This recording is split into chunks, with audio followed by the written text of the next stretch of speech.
C'est à vous les Capricornes, bienvenue sur votre lecture du mois de mars. On va tout de suite avec les atouts du tarot à jouer et on va voir lequel ressort pour vous. Nous avons l'atout numéro 18. Alors, que nous montre cette carte? Alors, pour ce mois de mars, il est probable que vous ayez besoin ou qu'il soit nécessaire de vous imposer un peu plus, les amis. Vous êtes dans une période où vous avez traversé une période où, j'ai envie de dire, de frustration. C'est-à-dire que vous avez encaissé un certain nombre de choses, soit parce que vous ne pouviez pas faire autrement, c'est possible, mais ça peut être aussi une posture. C'est-à-dire qu'on encaisse certaines choses, ça peut être des critiques, ça peut être, bon, peu importe ce que ça va représenter, quelque chose qui vous frustre, vous, en tout cas, et sur lesquels vous avez un peu passé l'éponge ou fait le dos rond en disant bon, ça va s'arranger, ça va passer, c'est pas grave. Vous voyez, on minimise un peu les choses et puis on se montre compréhensif et empathique, etc. Bon, là, il y a un changement de posture parce que visiblement ça fonctionne pas. Donc le changement de posture, c'est je pose un cadre, je pose des limites, je fais part de mes opinions. Il y a le fait d'exprimer sa volonté. C'est pas forcément de l'imposer, mais c'est de dire ce que vous pensez. Donc exprimez votre volonté et l'idée aussi c'est de ne plus subir. C'est pas forcément de vous imposer aux autres. Vous voyez, on est dans de l'affirmation, mais dans le cadre dans une énergie défensive. Vous voyez ce que je veux dire? On n'est pas dans le fait de vouloir aller au clash. Alors en excès ça peut être ça, mais c'est pas ce que je vois pour vous. L'idée c'est pas d'aller au clash, mais c'est de remettre un cadre et de ne plus être là en train d'attendre que les choses s'arrangent d'elles-mêmes d'une certaine façon. C'est-à-dire qu'en fait ce que nous montre cette carte, c'est qu'il y a besoin d'une action de votre part pour que certaines situations s'arrangent ou évoluent par exemple. Ok, on va aller voir ce que nous dit le tarot. De quoi nous parle-t-on ce mois-ci, les amis? On nous parle de vous ici, avec cette carte du diable, parce que c'est l'arcane qui vous représente, les Capricornes. Donc cela signifie que déjà, vous êtes au cœur de votre tirage, au cœur de votre mois. C'est ce que je venais juste de vous dire. Il y a une action nécessaire de votre part pour que les choses évoluent et que les choses changent. Donc ici, avec cette carte du diable, il s'agit de reprendre la main. Vous voyez, de ne plus subir et de reprendre la main, de reprendre l'ascendant sur une situation qui visiblement est quand même assez néfaste pour vous, voire toxique. Après, bien sûr, vous adaptez le langage, vous nuancez tout ça en fonction de ce que vous vivez. Parce que bien sûr, avec le diable, on est dans un enchaînement. C'est-à-dire qu'on est relié à quelque chose, vous êtes relié à quelque chose qui est nuisible pour vous, qui n'est pas bon pour vous. Donc, ce qui vous relie, ça peut être un lien affectif, ça peut être un lien amoureux, ça peut être contractuel aussi. Mais c'est quelque chose auquel vous êtes rattaché et qui n'est pas bon pour vous. Cette carte du diable, comme elle vous représente également, il est possible que pour certains, ça soit un travail sur vous-même. C'est-à-dire que vous reprenez le dessus sur peut-être de mauvaises habitudes, sur des schémas de pensée. Vous voyez, le fait d'être enfermé dans quelque chose et vous vous rendez compte que que c'est nuisible pour vous. Ça peut être aussi certaines formes d'addiction, qu'elles soient alimentaires ou autres. Je ne vais pas rentrer dans les détails, vous voyez ce que je veux dire. Donc ça peut être un bon mois, si vous avez une addiction, ou si vous êtes enfermé dans des habitudes, mais qui sont de mauvaises habitudes pour vous, pour les changer. Pour les changer, c'est un bon mois pour reprendre le dessus sur ce type de comportement. Ok les amis, on va continuer, on va voir ce qui vient vous aider, vous soutenir, les énergies et circonstances en votre faveur, les Capricornes. Et nous avons la reine d'épée, alors ça c'est cool. Et le jugement derrière, ok.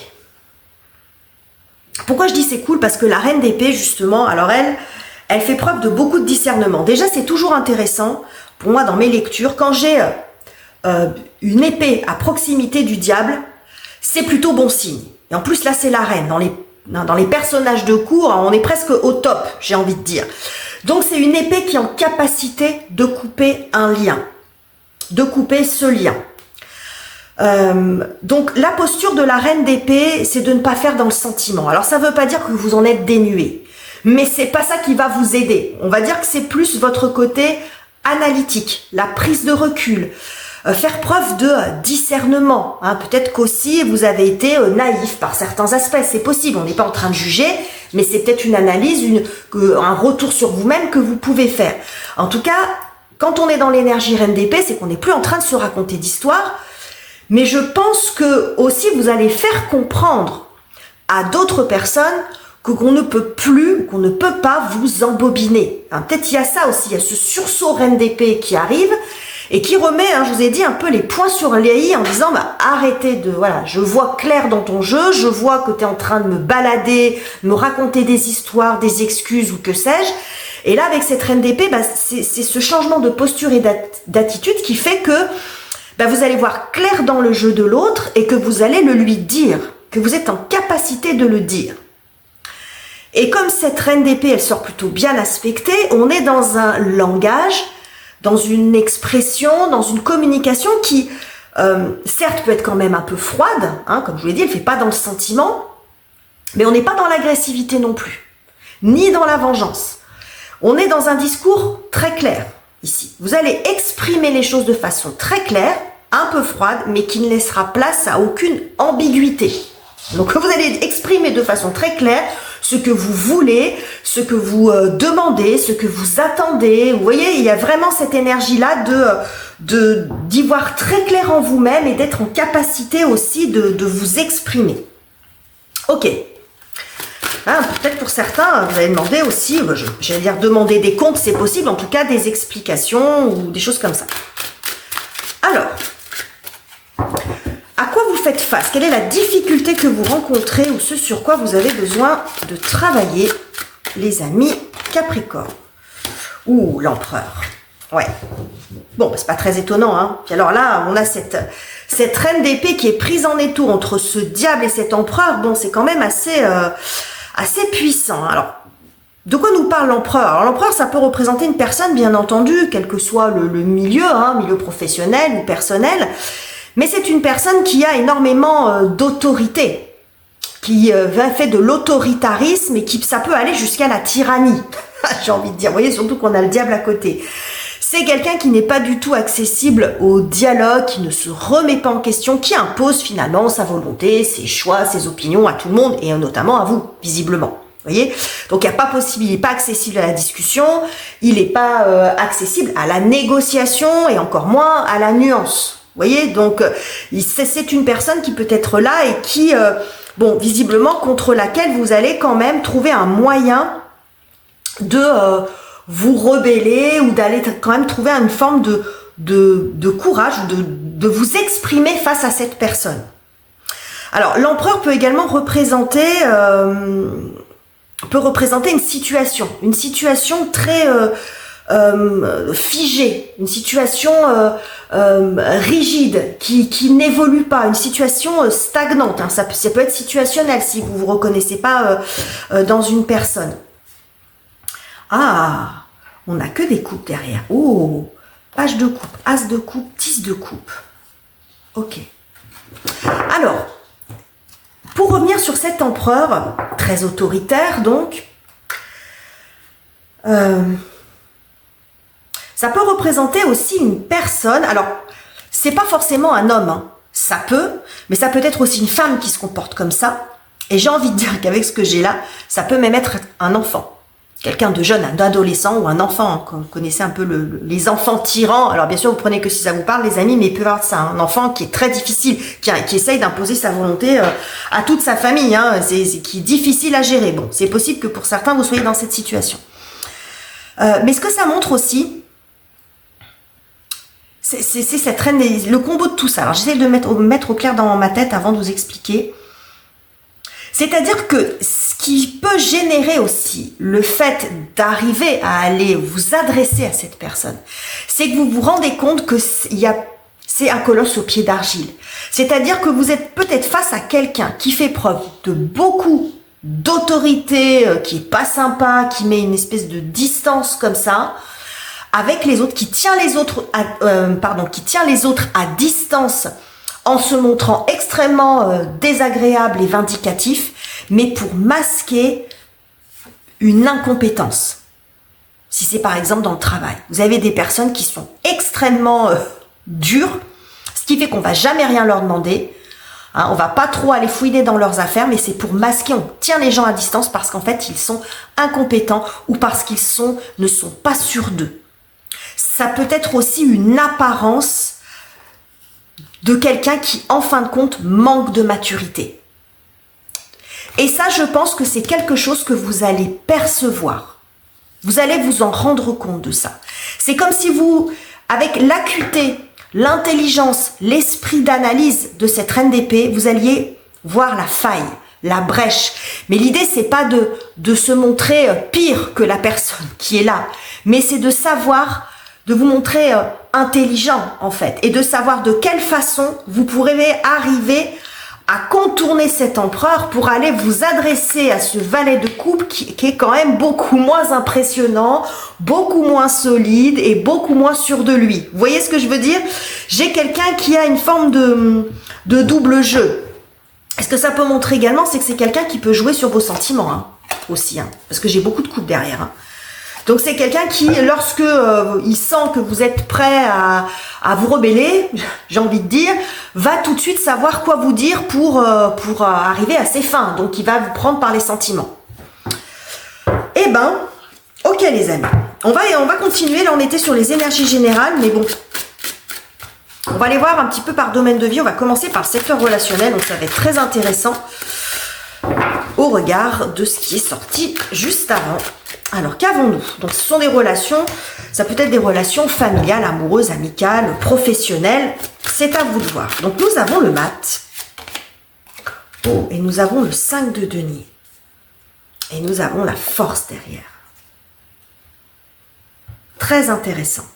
Alors, d'avoir le mat, alors que ici on a le diable, bon, il y a vraiment cette notion de libération, parce que le mat, lui, il y a plus de contraintes. Alors lui, il est complètement, hein, le diable, il y a vraiment cette notion d'enchaînement, de contraintes, de soumission, etc. Alors que là, quand on est dans l'énergie du mat, on est complètement libre de ses mouvements. Alors qu'est-ce que ça peut bien vouloir dire, le combo de ces deux cartes? Eh bien, je pense que vous allez arriver à mettre une distance très nette avec des personnes... alors, quel que soit le type de lien que vous avez avec ces personnes, mais qui ont tendance, comment dire, à beaucoup vous solliciter, à demander de l'aide, à demander, je vois des personnes qui ont besoin d'aide, qui ont besoin d'assistance. Ce sont probablement des personnes qui sont dans une situation qui est un petit peu compliquée pour tout un tas de raisons. Ça peut être des raisons de santé, des raisons financières, affectives, que sais-je. Un passage un peu compliqué, un passage un peu difficile. Et... j'ai l'impression que ce sont des gens qui jouent là-dessus. C'est-à-dire qu'au début, peut-être que vous avez rendu service. Alors, je parle d'une relation, mais ça peut être un schéma aussi. C'est-à-dire que c'est quelque chose que vous avez vécu plusieurs fois dans votre vie. Donc, face à des personnes qui sont dans la difficulté, vous proposez ou vous acceptez de donner votre aide de façon, j'allais dire facilement, de façon même naturelle, mais c'est devenu une contrainte. C'est-à-dire que vous aidez les autres à votre propre détriment. Quand vous commencez à vous engager en termes de soutien, vous ne savez plus comment vous en dépêtrer. Donc ça peut être vous, mais ça peut être aussi le comportement des autres. Mais dans un cas comme dans l'autre, vous avez un rôle là-dedans. C'est-à-dire que quelque part, vous les laissez faire. Et en disant ça, je ne suis pas en train de vous culpabiliser. Si vous fonctionnez comme ça, c'est certainement qu'il y a une raison. Donc vous avez du mal en fait à couper. Vous avez du mal à voir... à quel moment ces personnes sont vraiment dans le besoin et à quel moment elles vous manipulent. C'est-à-dire qu'elles se servent de leur situation pour vous ramener vers elles, pour vous demander encore plus ou simplement pour avoir votre présence auprès d'elles. Vous voyez ce que je veux dire, les amis? Donc là, avec ce mat, là, il y a vraiment une distance qui est mise. Donc, on n'est pas forcément ici dans la confrontation, hein. Mais c'est vous qui allez imposer vos conditions. J'avais eu ça aussi pour les signes du Scorpion. C'est assez proche. C'était amené différemment. Mais il me semble que pour les signes du Scorpion, j'avais ça aussi. Si vous êtes ascendant ou lune en Scorpion, ça peut être intéressant d'aller voir. Donc on voit qu'il y a cette prise de distance, mais c'est plus dans la posture. C'est-à-dire que vous n'allez pas répondre à toutes les sollicitations. Vous allez aussi... c'est-à-dire que là, on n'est plus dans l'affect avec cette reine d'épée. Donc, on va plus vous avoir avec les sentiments. Et puis, c'est vous aussi peut-être qui allez mettre un peu de distance émotionnelle et vous dire, bon, est-ce que ces gens ont vraiment besoin de moi? Est-ce qu'il y a vraiment nécessité à ce que j'y aille maintenant, etc., à ce que je leur apporte du soutien, vous voyez ce que je veux dire, à ce que je rende service? C'est-à-dire qu'au début, il peut y avoir une forme de je rends service et ça devient une contrainte, une habitude. Vous rendez service à votre propre détriment. C'est un peu ça que j'ai. Et à mon avis, là, c'est de ça dont vous vous libérez. Et ça ne veut pas dire que vous n'aidez plus personne. On passe pas dans l'inverse. Mais c'est vous qui dites qui, et c'est vous qui dites quand, et c'est vous qui dites comment. Et vous ne cédez plus éventuellement au chantage, entre guillemets, affectif que l'on peut vous faire, ou le côté manipulateur, à savoir prendre par les sentiments. Ici, il peut y avoir aussi des gens qui font dans le misérabilisme, c'est-à-dire qu'ils vont...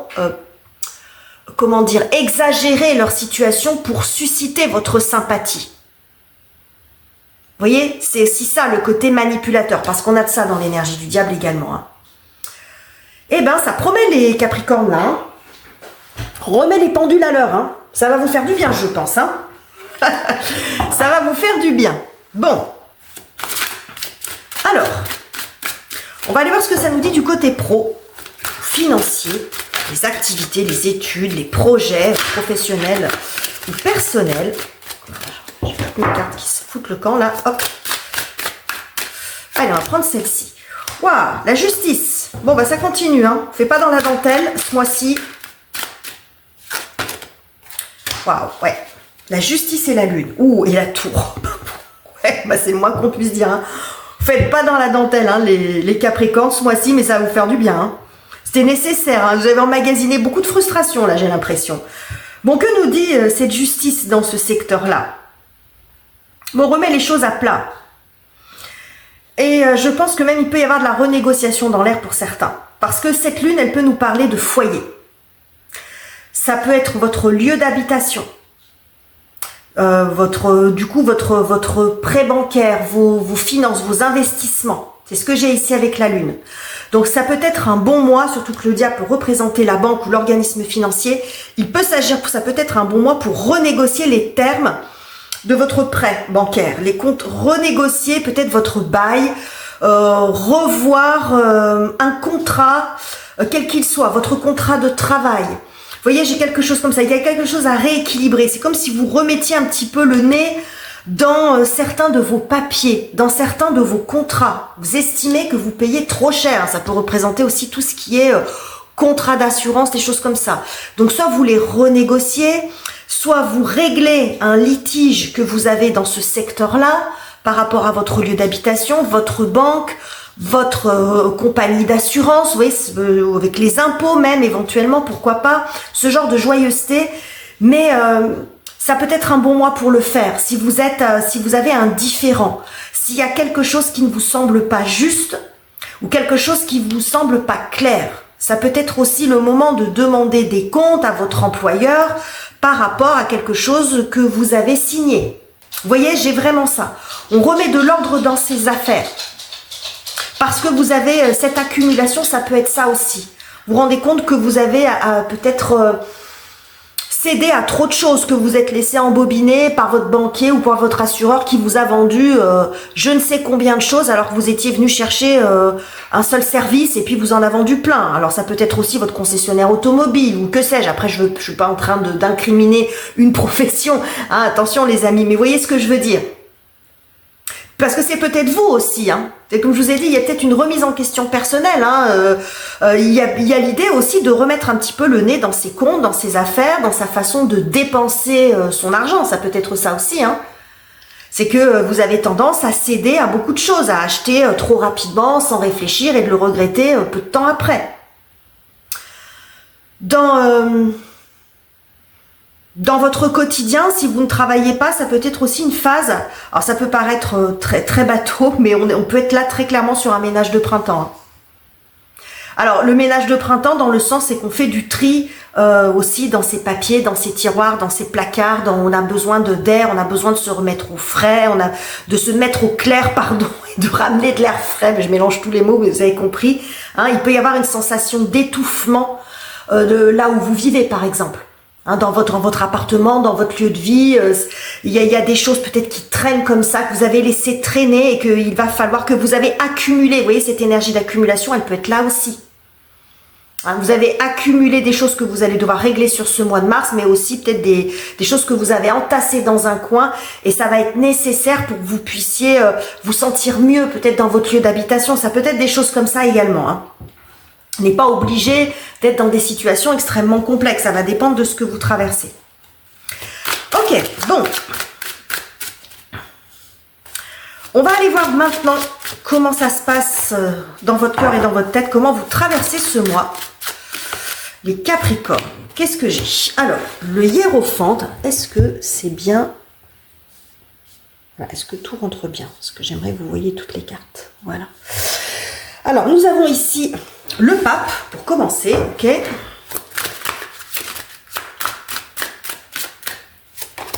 Bon, et nous avons le 5 de bâton. On a 2 fois le chiffre 5 et on a le 6 de denier derrière. Hyper intéressant. Ok. Alors, ce qui est très intéressant en fait dans ce combo de cartes, c'est que vous n'êtes pas dans quelque chose d'impulsif. Même si vous sentez que c'est le moment pour vous de reprendre la main sur une situation, vous le faites avec une forme de sagesse et de réflexion préalable. C'est-à-dire que vous ne cédez pas à l'impulsivité. Il y a l'idée ici quand même avec le Hiérophante de se poser les bonnes questions. C'est en ça qu'on peut retrouver l'esprit critique et d'analyse de la Reine d'épée. C'est-à-dire que vous savez faire le tri entre ce qui relève de la responsabilité des autres et de la vôtre, par exemple. C'est ça aussi le Hiérophante. On se pose, je ne vais pas dire c'est le cas de conscience, mais on fait un point aussi sur soi. On n'est pas forcément dans le fait de rejeter forcément la faute sur les autres. On prend sa part. Et ça n'empêche pas qu'après, il y a des choses à régler. Et puis c'est aussi le fait de ne pas tomber dans le globalisme. C'est pas parce qu'il y a des gens qui ont profité ou qui ont tendance à profiter de vous et de votre gentillesse que dans toutes vos relations, c'est comme ça. Vous voyez, c'est pas parce que vous vous êtes fait avoir ou que vous devez renégocier certaines choses parce qu'effectivement le contrat est mal fait ou qu'on vous a caché des choses ou que vous pouvez le renégocier, que vous allez tout renégocier et voir le mal partout. En fait, vous voyez, c'est ça ce que j'ai avec le Hiérophante. C'est que vous ne voyez pas non plus le mal partout. Vous allez savoir faire la différence et agir là où il le faut, là où il faudra remettre en question. C'est très intéressant d'avoir ça ici, parce que ça montre quand même vraiment cette prise de recul. Donc, vous pouvez le prendre comme un conseil aussi, si vous avez tendance à être un peu impulsif. Là, l'idée quand même, c'est de se poser les bonnes questions, de savoir pourquoi vous le faites. Voilà, est-ce que c'est le bon combat que vous menez ou contre la bonne personne? Ce que vous remettez en question, en fin de compte, est-ce que vous vous adressez à la bonne personne? Est-ce que vous traitez le bon problème? Donc, il y a cette forme de sagesse et de discernement que je vois pour vous. Donc, c'est un mois qui est riche, qui est intense, mais qui est, je trouve, vraiment extrêmement intéressant. Donc, ça peut piquer un peu, éventuellement, même si c'est pas ce qui ressort le plus, vous noterez, les Capricornes, là, j'ai pas de conflit direct, toutes choses comme ça, c'est vraiment un changement de posture, mais je pense que ça va vous faire énormément de bien. Vous voyez, derrière le 6 de denier, c'est un retour à l'équilibre. Le 6 de denier, c'est vraiment la carte de la charité. Donc, il ne s'agit pas pour vous d'être à l'inverse de ce que vous êtes maintenant, mais c'est d'être dans quelque chose d'équilibré. C'est la réciprocité, c'est exactement ça que vous recherchez. La réciprocité, c'est d'obtenir à la hauteur de ce que l'on donne et inversement, d'être dans cette justesse, quel que soit le domaine que ça concerne. J'ai adoré votre tirage, les Capricornes. J'espère qu'il vous aura plu. N'hésitez pas à me dire en commentaire comment ça résonne pour vous, ce que vous en pensez, à le partager. Si le cœur vous en dit, likez et vous abonnez. Bien entendu, si ça n'est pas encore fait, je vous quitte ici. Je vous embrasse chaleureusement, les amis, et on se retrouve très bientôt pour de nouveaux tirages.